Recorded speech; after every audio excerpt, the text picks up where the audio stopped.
What is Albanian priority for the negotiation with EU? It's another summit of the European Community, another opportunity to share our common ambitions and concerns. And in the meantime, it's another great chance to see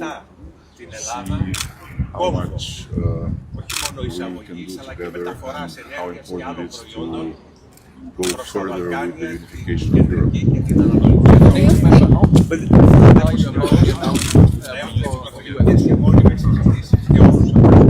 To see what is the real thing behind it, and in the meantime it's very clear that as we are doing, NATO has to rely more on the European side. What can the European Union concretely offer, like, to countries that want to join, other than like smaller? It's not about offering anything about